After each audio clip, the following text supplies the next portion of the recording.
গো মা, মুখে আমি আবার কড়াইয়ের কালি কেন মেখেছি। তো গাইস চলো ভিডিওটা প্রথম থেকে শুরু করি, তাহলেই বুঝতে পারবে। সেদিন আমি ফোন দেখতে দেখতে হঠাৎই আমার বান্ধবী আমাকে ফোন করে। আমরা দুজনে বেশ কিছুক্ষণ কথা বলতে বলতে ও আমাকে হঠাৎই বলে চ ঘুরতে যাব। তখন আমিও বললাম বেশ ঠিক আছে। সেই মতো আমি যখন রেডি হতে স্টার্ট করি, আর আয়নায় যখনই আমি আমার নিজের মুখটা দেখলাম, আমি তো পুরো অবাক। একই অবস্থা আমার মুখে। আমি একদমই নিজের যত্ন নিই না, আমার মুখের অবস্থা একদম খারাপ হয়ে গেছে। সেজন্যই ভাবলাম একটু স্কিন কেয়ার করা যাক, তারপরেই ঘুরতে যাবো। কারণ কি, ঘুরতে গেলে না এরকম মুখ নিয়ে না ঘুরতে যাওয়া যায় না। সেজন্য বসে বসে ভাবছিলাম কি করি। তারপর আমার মনে পড়লো যে আমার কাছে তো একটা পাউচ ছিল স্ক্রাবের, তো এটা স্ক্রাব করবো এখন।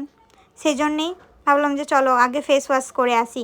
এই যে ফেস ওয়াশ করে চলে এসেছি, এবার মুখে লাগাবো স্ক্রাব। এই যে স্ক্রাব লাগানো আমার হয়ে গেছে, এবার মুখটাকে একদম ঘুষে ঘুষে চকচকে করে নেবো। তোমরা আবার এই ভিডিওটা দেখে ভাবো না যে আমি রোজ এত মুখের যত্ন করি। আসলে আমার দ্বারা না এত কিছু হয় না। আমি ওই শুয়ে শুয়ে সারাদিন রিল স্ক্রল করতে করতে আমার সময় পার করি। কেউ যদি ফোন করে না, তাও আমার ধরতে ইচ্ছা করে না, মনে হয় আরো রিলস দেখি, আরো রিলস দেখি। রিলস দেখে দেখে আমার মনটা শান্তি পায় না। যাই হোক, রোজ না করতে পারলেও আমি তোমাদেরকে সাজেস্ট করব সপ্তাহে একদিন অন্তত, একদিন বা দুদিন করো, তাহলে নিজের মুখটাও ভালো থাকবে আর কি। তো চলো, মুখটা ঘষতে ঘষতে আমি কিছু ভালোবাসার মানুষদের মিষ্টি মিষ্টি কমেন্ট গালা পড়িলি। কিষান বাউরি কমেন্ট করেছে, তোমার স্মাইলটা দেখতে খুব কিউট, তোমাদের ভিডিওগুলো দেখতে খুব ভালো লাগে।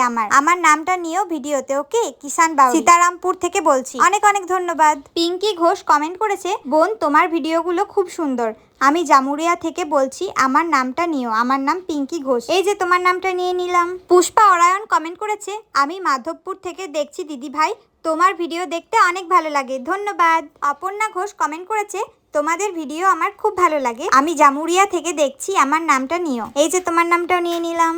মঞ্জু পাল কমেন্ট করেছে, হাই দিদি, আমি লালবাজার থেকে দেখছি, ধন্যবাদ। তোমাদের সবাইকে অনেক অনেক ধন্যবাদ আমার ভিডিওতে এত সুন্দর সুন্দর কমেন্ট করার জন্য। তোমরা সবাই এভাবেই আমার পাশে থাকো। যাই হোক, দেখো তোমাদের কমেন্টগুলো পড়তে পড়তে আমার স্ক্রাব করা কমপ্লিট। তারপরে আমি আবার মুখটা ধুয়ে চলে এসেছি। এবার আমি আর বেশি কিছু করতে পারবো না, কারণ কি আমার খুব কুড়েগিরি লাগে। তোমরা তো জানোই যে তোমাদের শ্রীজাদি খুব কুড়ে বেটে। দিন রাত আমার মায়ের কাছে আমি এটার জন্য গাল খাই। মা বলে নিজের যত্নটা কর, ঘরের কাছে তোকে করতে হবে নি। আমি তো বলছি না করতে ঘরের কাজ। আমি ফোন দেখার থেকে একটুকু রেস্ট লুবো, তবেই না আমি স্কিন কেয়ার করবো। মাকে আমি ওটা কি করে বোঝাবো, তোমরাই বলো। আর আমার কাছে চারকোল পিল অফ মাস্ক ছিল, সেটাও ঘরে পড়ে পড়ে নষ্ট হচ্ছিল।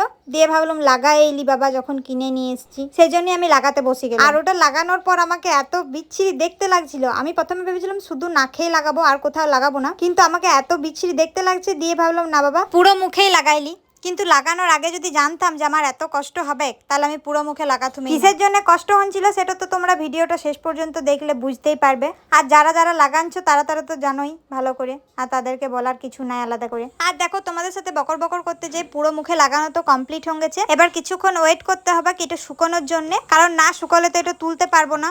আর দেখো, বেশ কিছুক্ষণ ওয়েট করার পর এই যে শুকান গেছে, আর এটা এখন এবার তুলতে হবে। আর তুলতে যে কি পরিমাণ কষ্ট হচ্ছে কি আর বলবো তোমাদেরকে। তবুও আমি অনেক পাতলা করে লাগাচ্ছিলাম বলে আমার এত কষ্ট হয় নাই, কিন্তু যারা অনেক মোটা করে লাগায় তাদের কি যে কষ্ট হয় তুলতে তুলতে, সেটাই আমি ভাবছিলাম। কষ্ট হোক আর যাই হোক, লাগাচ্ছি যখন তুলতে তো হবে কি, সেজন্যই তুলতে লাগান দিয়েছিলাম। আর যা ব্যথা করছিল, রীতিমতো চোখ থেকে জল বেরোনোর মতন অবস্থা। কিন্তু যাই হোক, ছাড়াতে তো হবে কি, তো কষ্ট মষ্ট করে আমি ছাড়াছিলাম আস্তে আস্তে। আর আস্তে আস্তে ছাড়াতে যেয়ে আমার আরো ব্যথা লাগছিল। এটা যদি জলদি করে টেনে ছাড়ান দিতাম না, তাহলে এত ব্যথা লাগতো না। আমি আস্তে আস্তে ছাড়াচ্ছিলাম বলে আমার অনেক ব্যথা লাগছিল। তারপর যাই হোক তাই হোক করে কোনো রকমে পুরোটা উঠাইছি। আর এই দেখো, উঠানোর পর আমার রেজাল্ট। এবার কিছু কিছু ডাস মার্কা পাবলিক বলবে, এত ঘষা মাজা করে কি হলো, সেই তো থোবরাটা একই রং গেল, ফর্সা তো হলো না। সেই সব লোকদের জন্য আমি একটি কথা বলবো, দেখো স্কিন কেয়ার মানে যে শুধু ফর্সা হওয়া মুখটা, সে তো কিন্তু লয়।